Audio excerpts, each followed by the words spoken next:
Fala, meus amigos, olha nós de novo aqui para mais um IFTcast diretamente da Baixada Maranhense para as nações da terra. E olha, antes da gente continuar, quero pedir para você fazer uma coisa urgente nesse exato momento.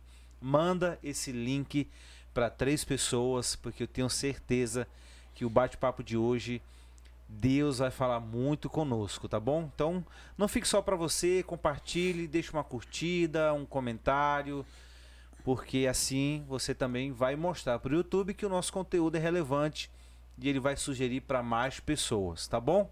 Então, sem mais demoras, hoje o nosso convidado especial é o Pastor Ribinha. Meu pastorzão, Tudo bem, meu amigo? seja bem-vindo mais uma vez. Estamos de volta, estamos de volta. Estamos de volta, hein? Como é que o senhor tá? Tá tudo bem, pastor, graças a Bom. Deus. E essa palavra graças a Deus agora nunca fez tanto sentido pra gente, né? Que a gente usa muito essa expressão como uma expressão popular, né? Sim, Como é que você tá? Graças a Deus, tá tudo bem. Só que agora a gente tem tido um entendimento do Espírito do que essa palavra significa, né? E olha que a gente não tem um entendimento completo, né? A gente acredita que a gente tá só arranhando, só um pouquinho. só um pouquinho, mas realmente já é maravilhoso. Então, graças a Deus, tá tudo bem. Amém, meu pastor. E hoje a gente está aqui para conversar sobre esse livro. Que cheio de livro, regras. cara, que livro. Para ti, como é que tá Que sendo a livro, leitura? pastor. Pastor, esse livro, quem me falou dele a primeira vez foi o Douglas Gonçalves. Nós estivemos na igreja dele e ele me perguntou sobre esse livro, se eu já tinha ouvido falar. Eu disse, não, Douglas, eu nunca ouvi falar desse livro, não conheço o escritor. E ele disse, Binha, dê um jeito de adquirir esse livro.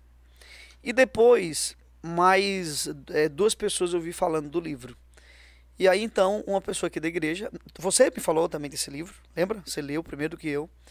E aí o Carlinhos, da nossa igreja, Carlinhos Fire, me emprestou o livro dele. Quando eu comecei a ler, pastor, o livro, aí eu não quis mais continuar, porque eu não consigo ler um bom livro sem Sem riscá-lo. riscar. E o livro era dele, então eu disse, não vou. Eu lembro que os 3 primeiros capítulos, eu fui 5 vezes. Ia e voltava, ia e voltava. E aí eu comprei o meu, né? Chegou e eu fiz a primeira leitura dele assim, com muita atenção. A segunda eu fiz estudando minuciosamente. Uhum. E eu posso te dizer que, claro, a palavra de Deus é o livro acima de todos os livros. Sim. Quando a gente fala é o livro mais incrível que eu já li, é óbvio, gente, que a palavra de Deus não está nessa conta, né? Sim. Então, dos livros escritos produzidos por seres humanos, por assim dizer, este livro com certeza foi o livro de mais impacto. Uhum. Não sei se isso aconteceu contigo, mas por vezes eu estava lendo o livro assim na cama do lado da minha esposa e eu soltava ele assim na cama, bruscamente. Aí eu dizia, meu Deus, eu parava assim, meu Deus. E aí ela do lado, o que foi, Bia? Eu disse, não, depois eu te falo aqui. É algo. Eu tinha assim uns insights a Aham. partir do que eu estava lendo, que realmente foi incrível. Incrível. Maravilha, pastor. Quando eu li ele também, a primeira vez, eu fiquei dessa forma. E olha o que aconteceu. Samantha, quando leu os livros dela, né? Samantha é minha esposa, para quem não sabe. Ela não é de comentar muito comigo. Ela lê o livro dela, fica ali no cantinho. Mas quando ela leu esse livro aqui, foi impossível ela não comentar comigo. É isso. Nas primeiras folhas ela disse, meu Deus, tá falando demais comigo esse livro aqui. Então, você que não leu, leia, né, pastorzão? Pastor, agora tem uma coisa que a gente precisa dizer. Hum, Esse livro, talvez se a gente tivesse lido, eu vou falar por mim, né? Eu vou falar eu. Não quero comprometer ninguém com isso. Se eu tivesse lido este livro alguns anos atrás, ele não teria o mesmo apreço que ele está tendo agora. Talvez eu até nem terminaria de lê-lo. sei. Soltaria, né? Porque ele, ou você gosta muito dele, ou você rejeita ele por inteiro. Uhum. Porque ele vem quebrando a lógica do espírito desse mundo. Só uma coisa que eu esqueci, o Douglas me falou do livro, mas quem falou para o Douglas foi o Paulo Borges Júnior. Isso. E o Paulo Borges Júnior falou desse livro, o Douglas foi, leu em inglês e falou da experiência dele, né, que ele teve com o livro, até um podcast. Então, pastor, esse livro, ele pode realmente confrontar o religioso que tem dentro de muita gente, né? Então, se você estiver lendo, começando, e você, não estou concordando, termine o livro, vá até o final. Permita ler, né? E se você terminar dizendo, não fez sentido para mim, tudo bem. Sim. Até porque a gente entende que é um livro escrito por um homem. A gente não está aqui colocando esse livro numa condição de um livro canônico, né? Sim, dizendo verdade. que tudo que está aqui, tudo é exatamente a palavra de Deus. Não, isso aqui não é a palavra de Deus. Isso aqui é o entendimento de um homem sobre o Evangelho. Então, se a gente pudesse resumir esse livro, pastor, eu até acho que o título para o livro melhor não seria esse. Seria qual? Seria o Velho e o Novo Caminho. Né? Porque quando fala chega de regras, essa expressão precisa estar dentro de aspas, né? Porque alguém pode pensar em regra, vamos pensar aqui em regra como norma, né? Então existe uma regra, na escola tem regra, na família tem regra, na igreja tem regra.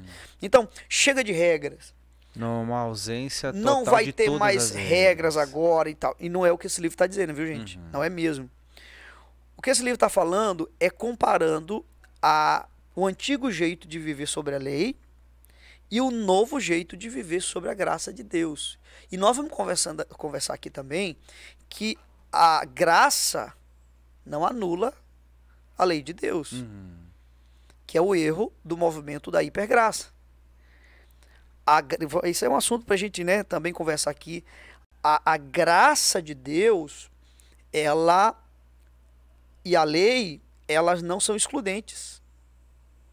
Elas são amicíssimas. Até porque ambas vieram de Deus, do mesmo e único e grande e justo e amoroso e misericordioso Deus. Amém. Não é? O mesmo Deus que deu a lei é o Deus que deu a graça. E o Deus que deu a lei não era um Deus raivoso. E o Deus que deu a graça, um Deus convertido ao amor, Sim. né? Por tanto tempo que ele viveu, por toda a eternidade. Então esse Deus Cansou de raivoso ser. cansou de ser um Deus raivoso e agora ele se tornou um Deus bom e é o Deus do Novo Testamento. Então não é isso que esse livro está falando, que é um problema que a nossa geração tem, viu, pastor? De não codificar o entendimento do escritor. De pegar uma expressão, né, tirá-la do contexto e não saber codificar aquilo ali, ponderar no seu contexto, né? Você vai lembrar, você foi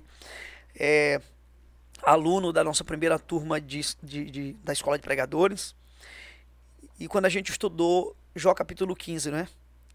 Você lembra? Que em Jó capítulo 15, qualquer pregador, se ele pegar do verso 1 até o último verso, e ele pregar o que está ali, ele estará contra a vontade de Deus. Alguém pode dizer, mas como você está pregando a palavra de Deus? Vocês vão entender. Em especial no capítulo 15, verso 20, lá vai dizer o seguinte, que o justo vive atormentado, debaixo de luta, de peia, de dificuldade. Esse é o ímpio, melhor dizendo, né? O ímpio. O ímpio vive assim. E o seu contexto vai dizer que o justo, ele é abençoado, tudo prospera, tudo dá certo. Então a lógica do capítulo 15 de Jó é essa, né? A lógica. Você é ímpio, tudo vai dar errado na sua vida. Você é justo, tudo vai fluir, tudo vai acontecer maravilhosamente, perfeito e bem. Ok? Pregue isso hoje. Você está indo contra Deus e contra a palavra de Deus. Mas não está na palavra de Deus? Entendam bem. Capítulo 15. A pergunta que nós temos que fazer é: qual é a voz naquele texto? A voz ali é de Elifas. No capítulo 16, que é o subsequente, Jó vai dizer: não, gente, eu não... Isso não está acontecendo comigo por conta de brecha. Porque era o que ele vinha alegando. Você deu brecha. Você deu brecha. Por isso que essas coisas estão acontecendo contigo. Quando chega no capítulo 42, pastor, a Bíblia diz que Deus chama Elifas e diz assim: Elifas, eu quero conversar e repreender você e os teus 2 amigos. Porque tudo que vocês falaram não foi de mim. Ó. Diferente do meu servo Jó. Então, gente, para quem pensa que eu fico vendo os pregadores aí fantasiosos colocando o pecado em Jó, que o texto não diz. Alguns chegam a dizer até que Jó não era dizimista. Não sei baseado aonde eles dizem isso, né? Que tudo aconteceu porque Jó não era dizimista. Porque se ele fosse dizimista, os bens dele estavam protegidos. Estavam protegidos, preservados. E por que o livro de Jó está na Bíblia? Gente, o livro de Jó está na Bíblia para dizer para nós que coisas ruins, difíceis acontecem com gente absolutamente piedosa. Muito bom. Gente, o texto começa dizendo que não havia ninguém tão justo e santo e íntegro como aquele homem. Ele era um homem piedoso. Mas o homem piedoso enfrenta lutas. Perfeito, pastor. Eu gostaria de fazer uma pequena pausa neste momento para mencionar os nossos amigos patrocinadores que nos acompanham aqui, patrocina para que tudo isso possa chegar a outras pessoas e essas pessoas serem abençoadas. O primeiro patrocinador é a Escola de Pregadores do Pastor Ribinha. Se você deseja ser um grande pregador, desenvolver a sua vocação para a pregação, a Escola de Pregadores é uma ótima escola para você estudar. A Reicar, se você deseja arrumar o seu carro, tudo que envolve essa questão de carro, de conserto de carro, você pode procurar o pessoal da Reicar. A Box2 é o pessoal que faz o translado da sua mercadoria. Se você quer buscar uma mercadoria em outro lugar, eles fazem esse transporte para você. Posto Pericumã para abastecer o seu carro, a sua moto. Texel, tudo em tecnologia para celular, tudo que você imaginar para tecnologia você encontra lá. A Viacar, que é uma concessionária de carros, você pode comprar seu carro ou a sua moto, são excelentes automóveis. E nós temos também a Galeteria Sabor Nordestino, você que gosta de um galeto bem assadinho, saboroso, você pode procurar então o pessoal da Galeteria Sabor Nordestino, tá bom? Então esses são os nossos patrocinadores. E o livro vai mostrar isso pra gente. Mostra isso pra gente. Entendeu? Essa dinâmica. Então já fica aí a primeira coisa, né? É. Que a vida do crente não é só flores, né? Não é só coisas boas que acontecem. Não é mesmo, pastor. Mas, pastorzão, vamos pro conteúdo assim do livro? Vamos entrar um pouquinho já pro conteúdo do livro, que a gente ficou de ver o capítulo 3 e o capítulo 4. Ok, vamos lá. Eu sei que o capítulo 4 te agrada muito com ele. Ele é um... Mas nós não vamos pular. Não, vamos por partes, né? Vamos por partes. Eu queria que o senhor começasse bem no início, o que te marcou, uma coisa que o senhor anotou no capítulo 3. Esse capítulo 3, eu até fiz aqui eu escrevo um livro, viu, gente? No livro. Então eu escrevi aqui. A lei, ela foi dada para quebrantar o homem e levá-lo a um Salvador, a um Messias. Por que eu coloquei isso? O capítulo 3 passagens contam a mesma história. E está se referindo a 3 textos, eu gostaria de ler os textos, que é o seguinte. O primeiro texto é Deuteronômio 29, 9. Guardai, pois, as palavras desta aliança e cumpre-as, para que prospereis em tudo quanto fizerdes. Olha só. E o escritor aqui, o Larry Crabb, não está anulando a necessidade que nós temos de cumprir a palavra de Deus. Sim. Não, ele não está em momento algum dizendo isso. Outra passagem. Reconhece-o em todos os teus caminhos e ele endireitará as tuas veredas.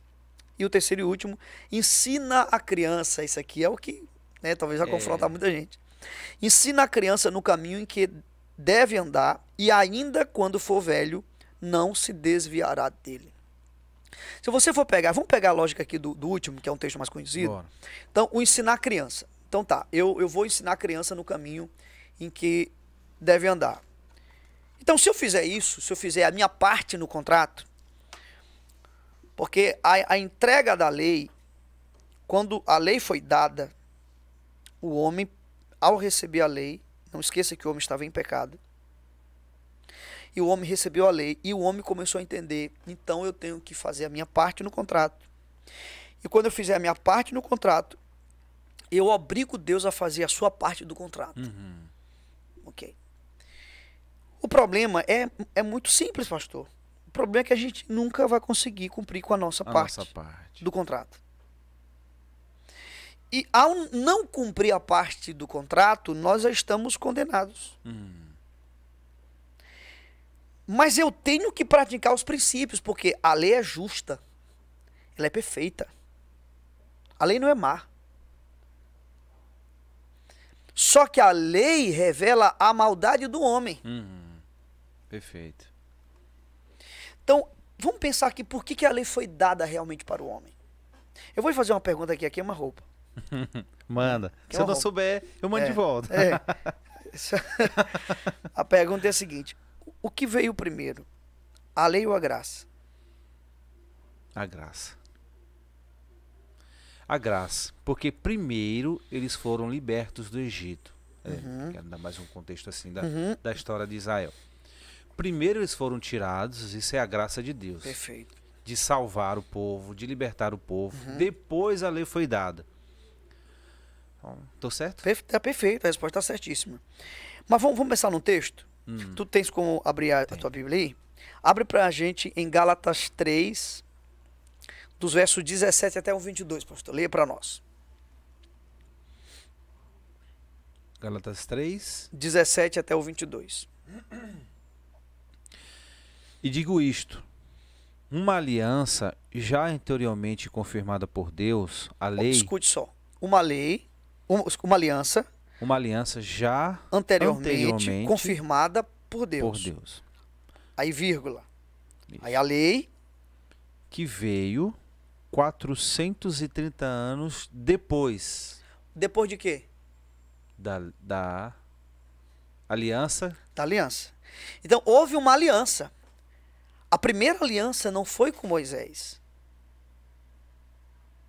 Perfeito. Então, às vezes a gente olha para a história, para a linha cronológica da história, e a gente pensa que Deus fez uma aliança com Moisés e deu as tábuas. O resumo. E que começou ali.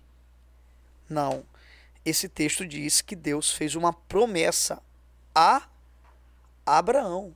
430, se não me falha a memória, anos antes. Continua. A lei, que veio 430 anos depois, não a pode abrogar. Olha só, termo do direito.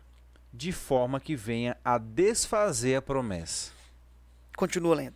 Vai até o 22, por gentileza. Porque se a herança provém da lei, já não decorre da promessa, mas foi pela promessa que Deus concedeu gratuitamente a Abraão.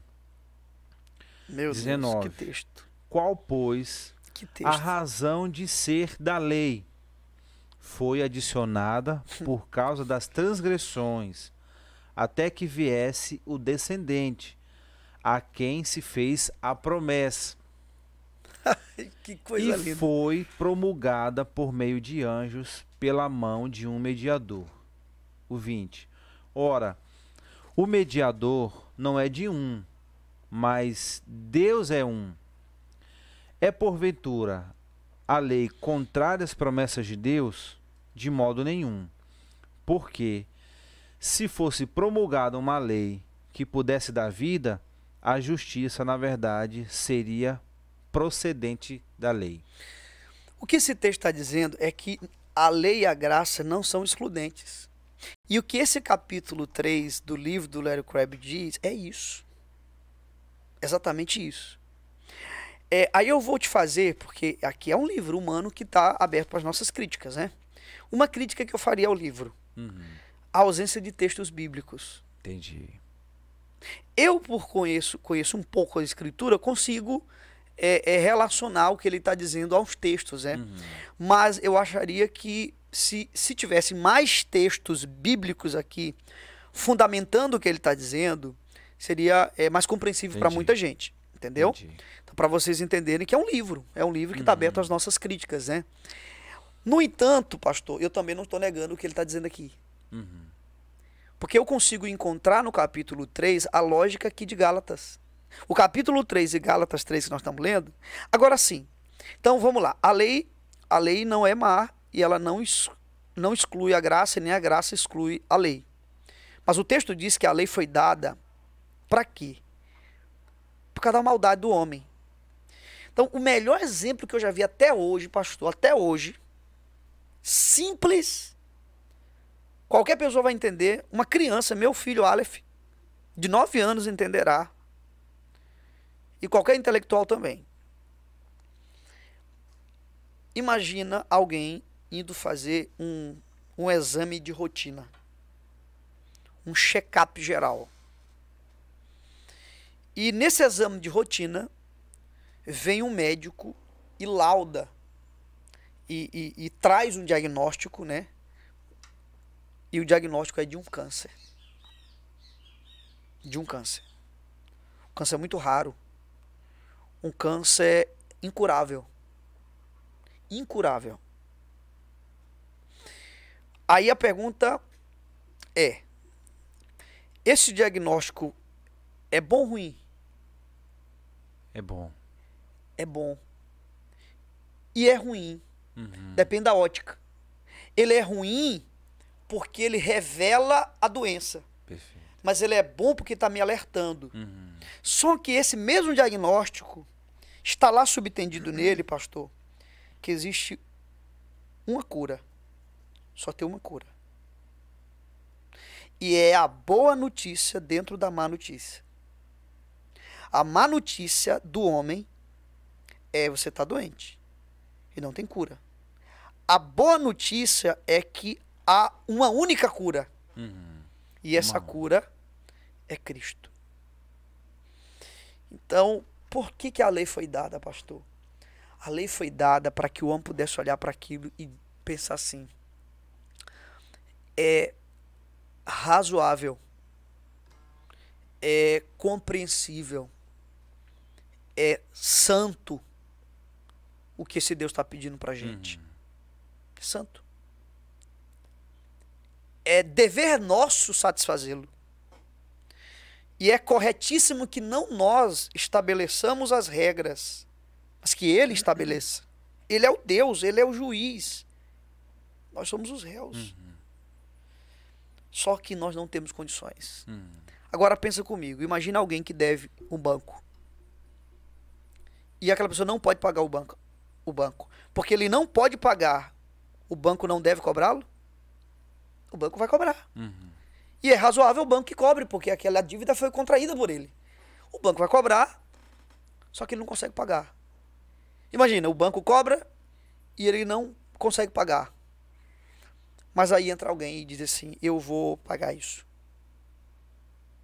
Eu vou pagar essa dívida.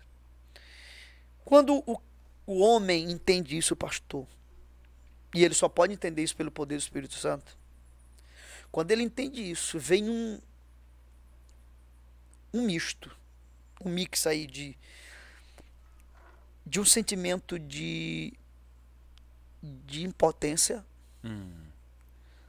somado com um sentimento de gratidão tão delicioso, que nada nesse mundo é igual.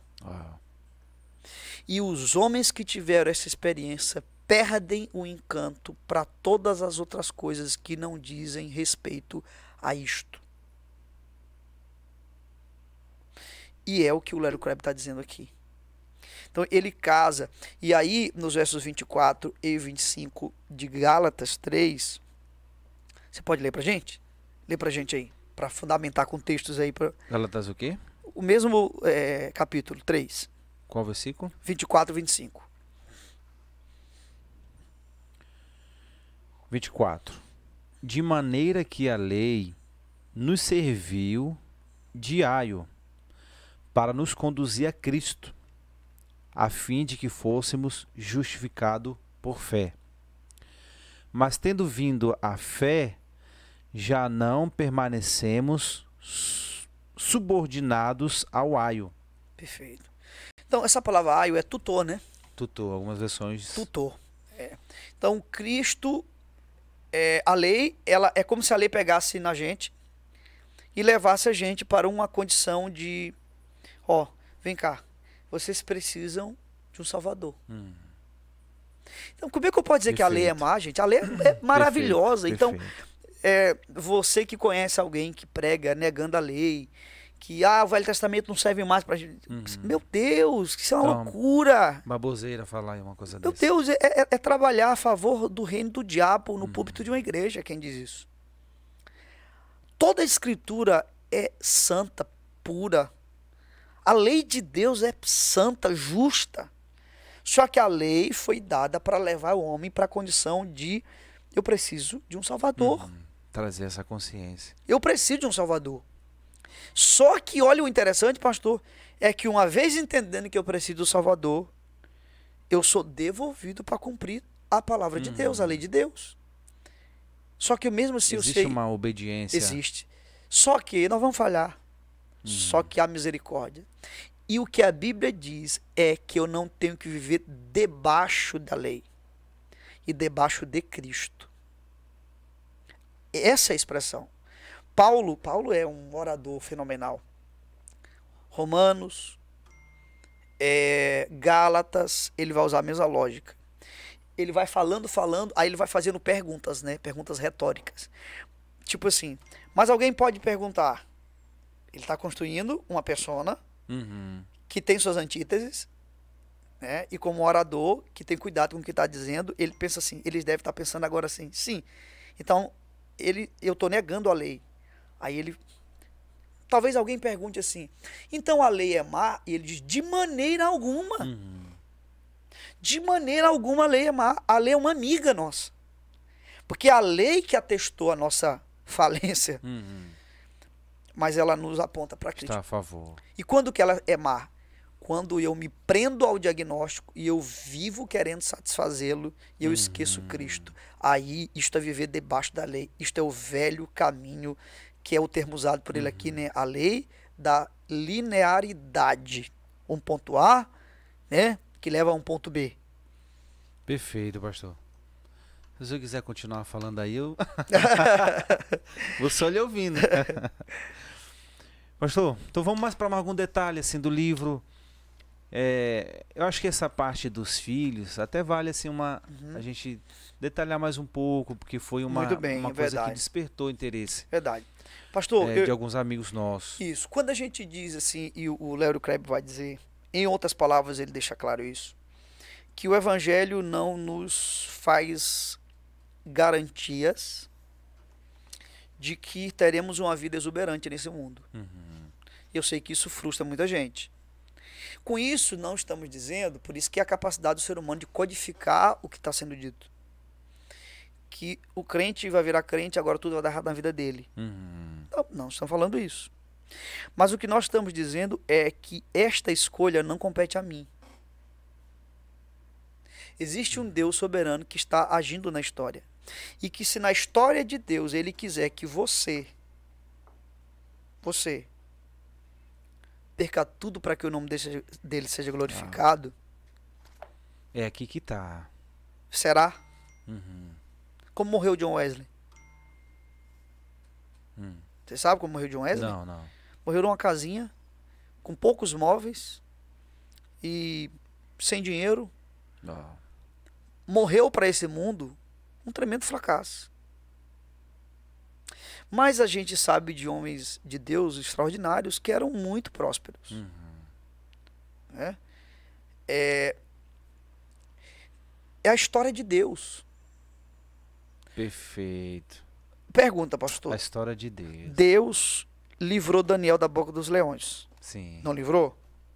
Beleza. Aí eu pego esse texto e eu começo a dizer: Deus vai livrar todos os justos da boca dos leões, porque ele livrou Daniel. Olha, isso é de uma responsabilidade tremenda. Porque você que pensa assim, eu quero te levar... Avança um pouquinho mais na história. Pega Daniel, avança no caso de Daniel, né, para frente, mas no nosso caso, quero reportar você, levar você ao passado. Coliseu Romano. Sim.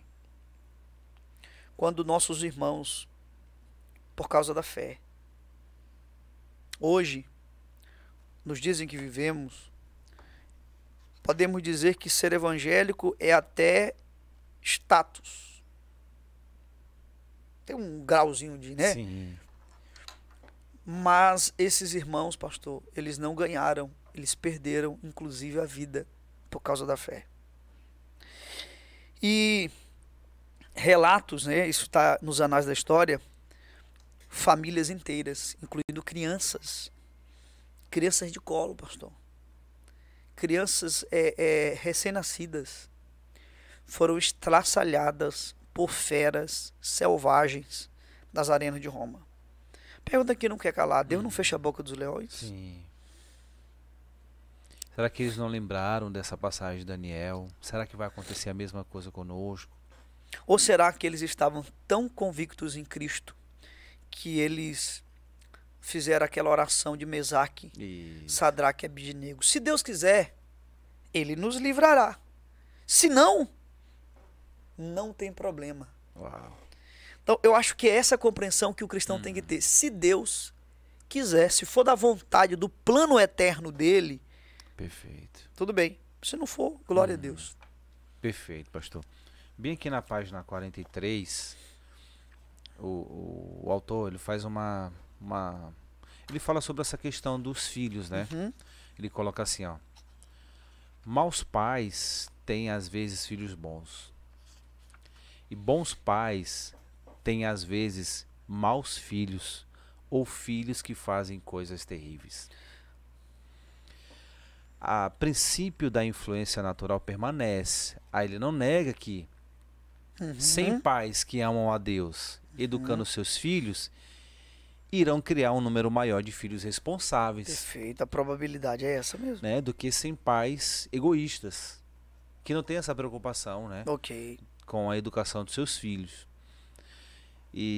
Mas há um grande ponto, que foi um assunto que eu conversei com alguns amigos, era de que parece, pastor, que a gente foi ensinado, de quando a gente lê essa passagem que a gente leu aqui juntos, instruir a criança no caminho, instruir a criança, de que é uma grande promessa, que é uma garantia, de que é uma garantia. Mas boa parte da vida de Salomão, que foi ele mesmo que escreveu isso, e teve um pai como Davi, boa parte da sua vida foi desviado. A gente deduz que ele foi salvo por causa do livro de Eclesiastes, que ele já era um senhor de idade, né? Dizem que ele já era uma pessoa velha mesmo, já de idade. Arrependido o livro da velhice. Vida que ele levou. Então a gente deduz que provavelmente ele foi salvo nesse período da vida dele. Mas quando a gente olha, por exemplo, o outro filho de Davi, Absalão, não é a mesma história. Ele morreu, se rebelou contra o seu próprio pai, quis tomar o reino do seu pai e morreu desviado. A gente olha para os filhos de Eli, sacerdote Eli, que também morreram desviados. Os filhos, não sei se eram dois ou se eram um, do profeta Samuel, que também teve esse mesmo destino. Então me parece que não há uma garantia nessa questão. Mas não é que a gente não vá educar, que a gente não vá levá-lo à igreja, a ensinar sobre Jesus, apontar para o Cristo, né? Mas que mesmo fazendo tudo isso, parece que a história não mostra para nós que não há essa grande garantia que às vezes a gente pensa que tem. Ensina um menino que é certeza que ele vai se converter, que será um homem de Deus, será uma mulher de Deus. E parece que é um gargalo, né? Pastor, vamos tentar explicar de uma maneira mais compreensível possível. Eu vou até trocar a palavra aqui, lei, pela palavra mandamento. Pronto. Né? Para que fique mais compreensível. Então, o velho entendimento sob a lei diz que se eu cumprir o mandamento, a bênção X ou Y acontecerá com a minha vida. Então vamos lá. Existe neste mandamento uma promessa.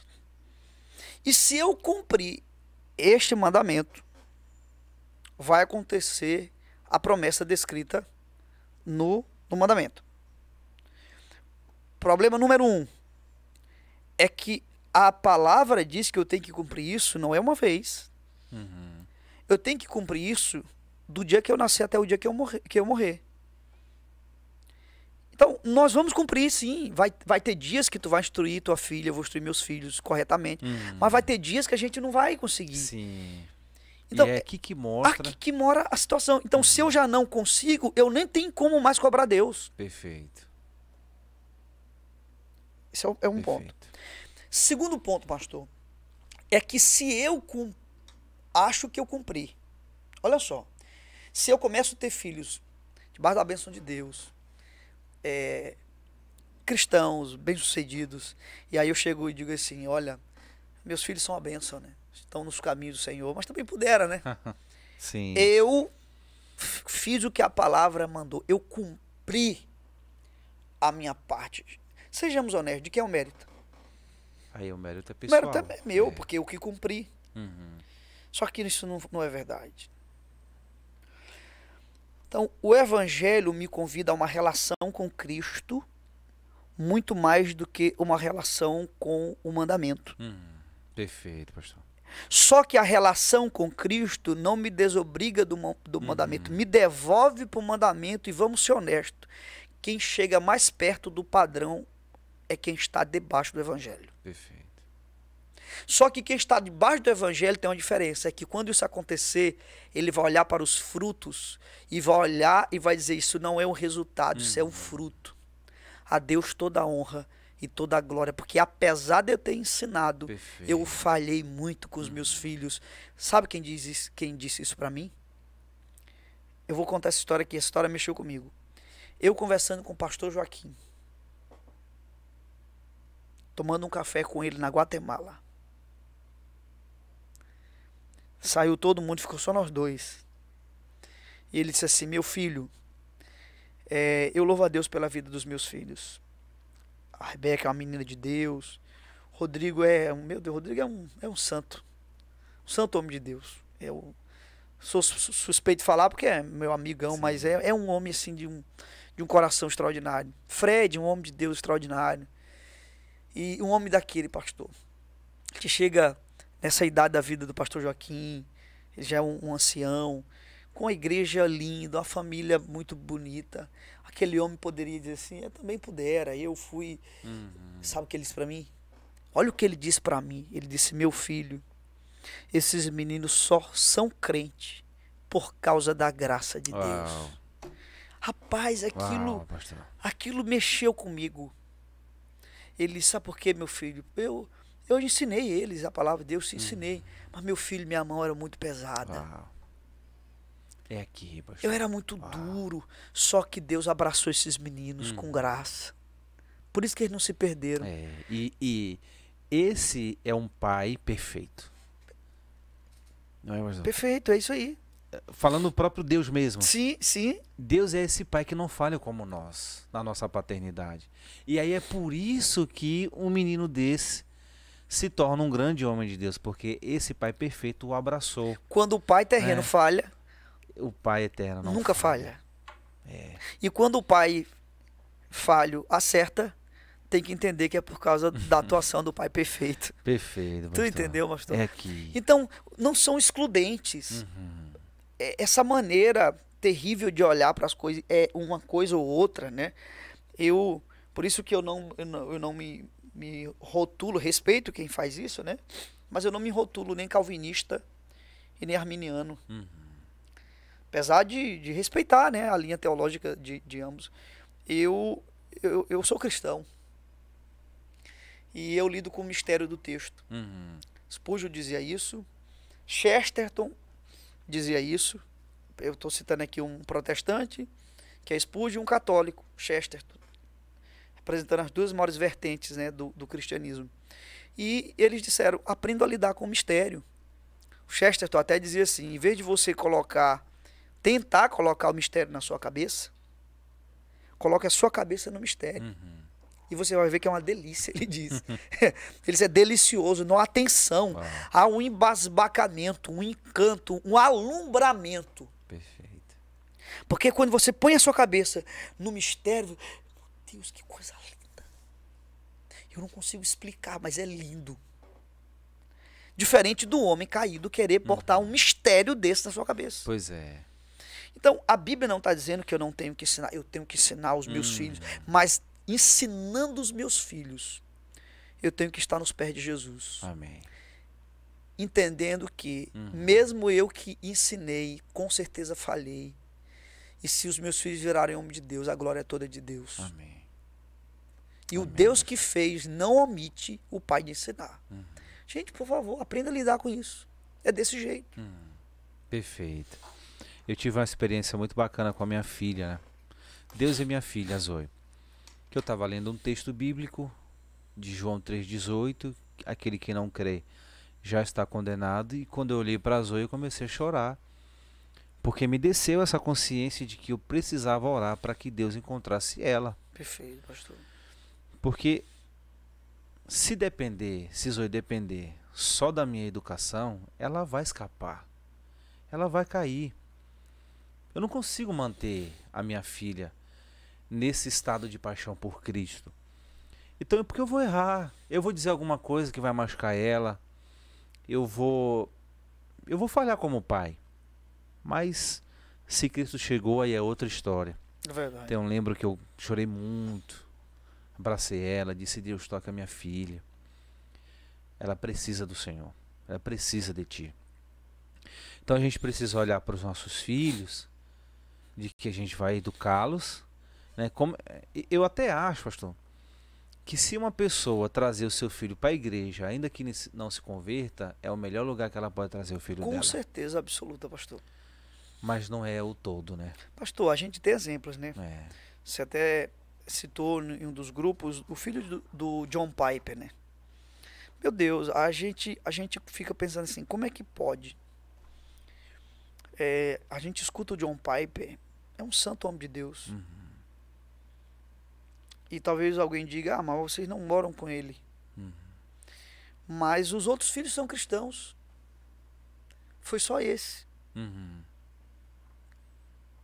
Mas será que foi que John Piper errou com esse? E porque errou com esse, ele não virou cristão? A conta não fecha assim.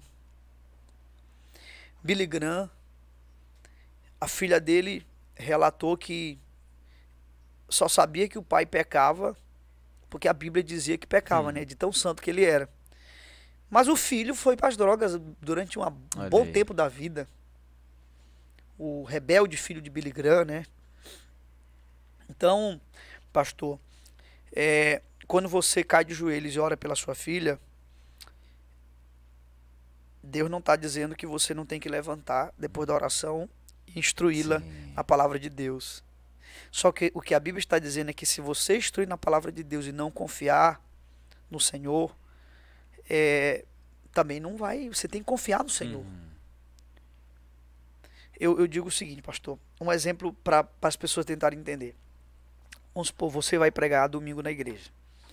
Aí você passou a semana inteira estudando sua Bíblia, orando, meditando, refletindo.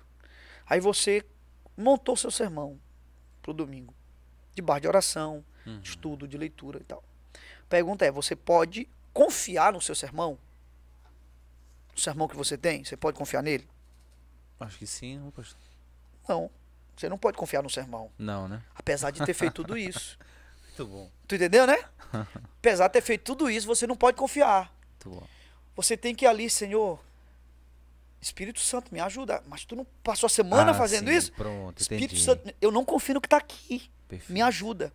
Então, quando eu digo para ti, tu não pode confiar no Espírito Santo, eu estou dizendo para ti que tu não tem que estudar, orar, ler e configurar teu sermão. Eu não estou dizendo isso, gente.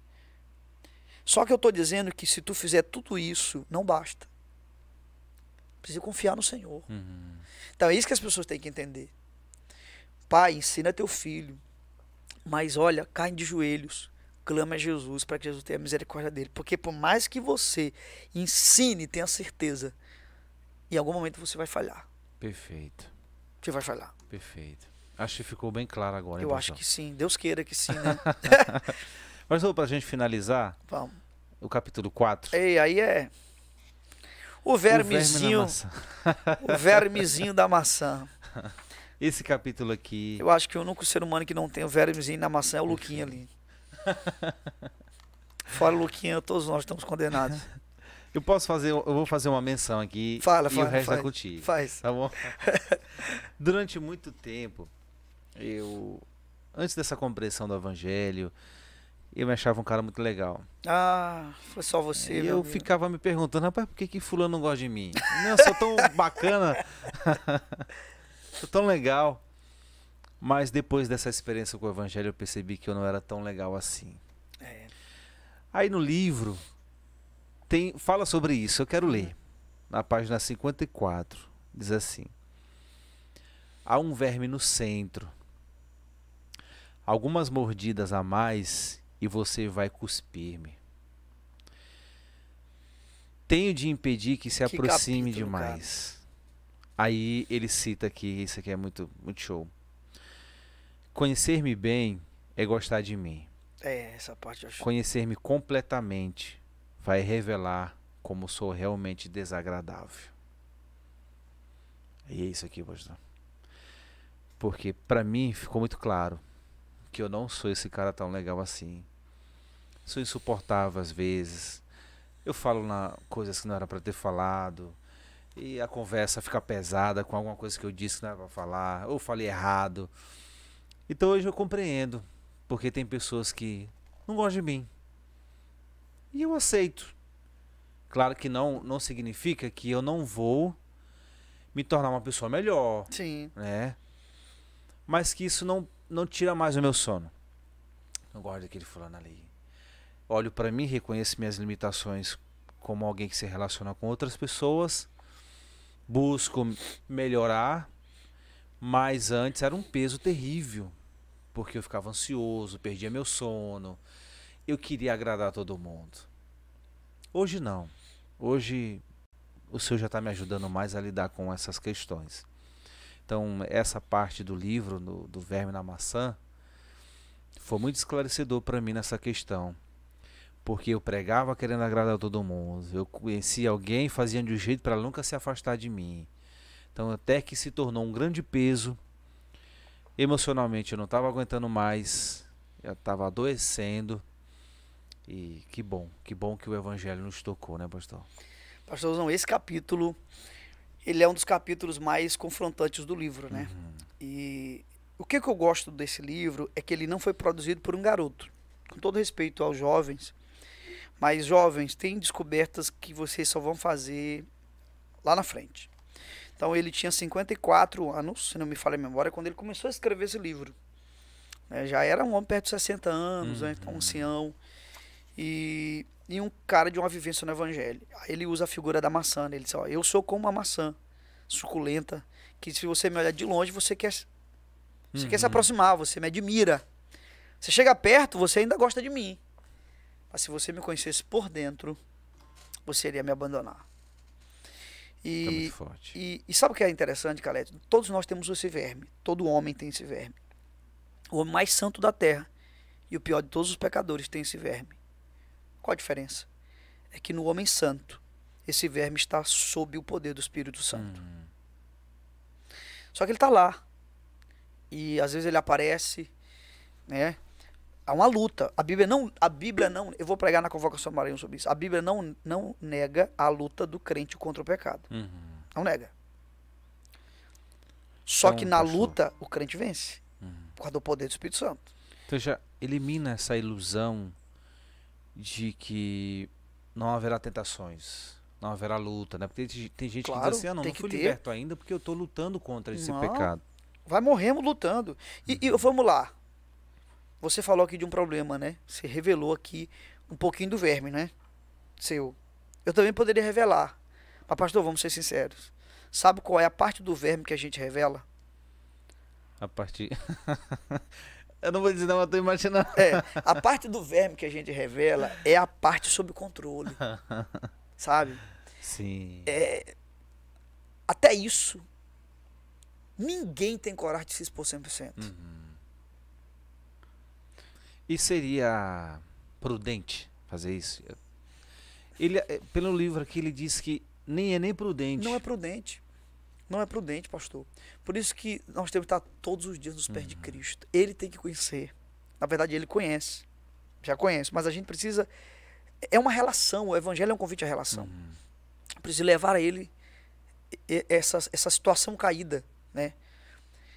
Então, Até quando a gente conta uma fraqueza nossa, a gente conta, mas tá tudo sob controle, né? Tipo assim... A parte boa da fraqueza. A parte boa, eu vou contar até aqui, ó.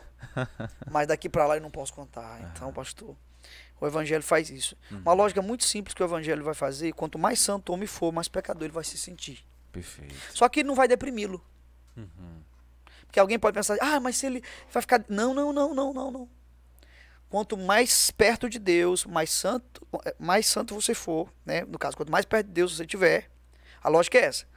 Não é quanto mais santo, mais perto de Deus. Quanto mais perto de Deus, mais santo você será, mais consciente da sua miséria você será, e muito mais grato você será. Perfeito. Entendeu?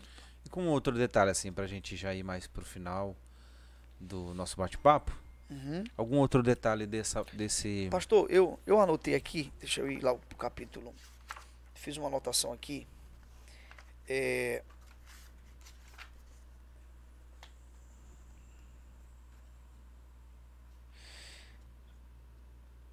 olha só, é na página 55, quando ele diz assim,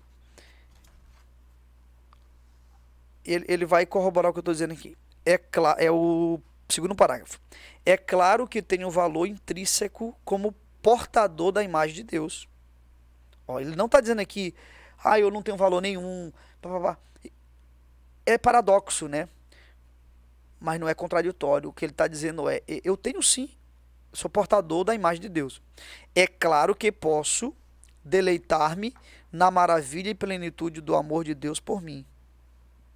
Sou naturalmente privilegiado como alguém único, como uma obra-prima sendo preparada pelo gênio criativo de Deus, que tem algo de significado eterno para dar a este mundo. Está falando do valor do homem, né? Agora, olha só, meu ódio pessoal não tem origem na falta de apreciação dessas verdades. Ele vem de uma exigência de que eu seja mais especial do que você. De que meus esforços sejam reconhecidos e efetivos e que eu nunca seja ofendido ou depreciado e de que tenha os recursos para obter o que desejo na vida. Então, o que ele está falando aqui não é que o homem não tem que ter amor próprio,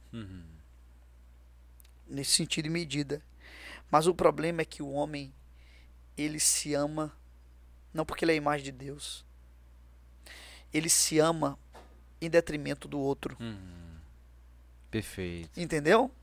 Até o próprio Leo cita no capítulo sobre o grande pecado, que é o orgulho. O orgulho. Que a pessoa não se orgulhe porque ela é rica, mas porque ela é mais rica do que os outros. Eu lembrei de um sermão que eu preguei na igreja, que um dia eu falei sobre isso, sobre orgulho, né? Muito nessa linha do C.S. Lewis. Que o problema do orgulhoso não é se ele é pobre ou rico. Então, ele prefere ser o pobre, menos pobre entre os pobres, do que o rico, menos rico entre os ricos. Olha só. Então, ele prefere ser o pobre, menos pobre, entre os pobres, do que o rico, menos rico entre os ricos. Mas no final da conta não é melhor ser rico do que pobre? Só que ele é o rico, menos rico. Então, veja que a comparação é terrível, cara. Terrível. E só o evangelho resolve essa parada. Mais nada e mais ninguém. Perfeito, pastor. O que a gente precisa do evangelho, que livro maravilhoso. Perfeito. Que livro maravilhoso, pastor. Fica a indicação, né? Temos um clube, né? Vamos falar do clube, convidar o pessoal também, né? Ó, gente, nós temos um clube de leitura e você pode entrar em contato no direct do Instagram aqui do podcast e também o do pastor Kaledes ou do meu, e a gente vai te colocar num grupo de WhatsApp. Você precisa ter o livro, né, ou físico ou em PDF, onde nós estamos relendo o livro juntos e vamos fazer uma série depois da convocação do Maranhão. Nós não iremos pregar o livro, é claro. Nós iremos fazer uma série a partir do tema proposto. E o tema proposto é o velho e o novo caminho, a lei e a graça de Deus. E aí vamos falar sobre isso, sendo norteado pelos capítulos também e tudo. Vai ser uma jornada maravilhosa. Perfeito. E aí a gente tem o grupo no WhatsApp, né? Estamos ali conversando, trocando mencionando experiências, partes do livro. E se você quiser também adquirir o livro, pode me procurar. A gente tem aqui na nossa livraria, aqui da nossa igreja. Temos algumas unidades. Não corre logo. Verdade. Para você não ficar sem o seu, né, pastor? Pastorzão, vamos aproveitar aqui e falar da nossa próxima escola, né? De pregadores. Perfeito, perfeito. Gente, 2000... nós estamos já finalizando o segundo ano. Estamos entrando aí no próximo ano já com uma turma. E você ainda pode participar da turma do próximo ano. Você pode se inscrever. Entre em contato com o pastor Calédio, ele vai explicar como é que faz. É uma escola onde nós nos focamos em compartilhar todos os princípios em torno dessa grande matéria, que é a pregação. Né? Como pregar de forma cristocêntrica, como fazer a interpretação de um texto, como interpretar o gênero, identificar o gênero e interpretar o gênero. Realmente tem sido uma jornada maravilhosa. Para você ter uma ideia, pastor Calédio, a turma do próximo ano, nós já temos pessoas de outras nações. Uau. Temos 2 pastores dos Estados Unidos que viram trechos, gostaram, se identificaram, já se inscreveram e vão participar da escola do próximo ano. Hein? Então você Olha que é aí. de qualquer lugar do planeta, você pode participar. Pode participar porque é online, né? Online. Lembrando que não é uma escola para pastores, é para pregadores. Você pode ser pastor, advogado, professor, profissional liberal, autônomo, estudante, adolescente, senhor.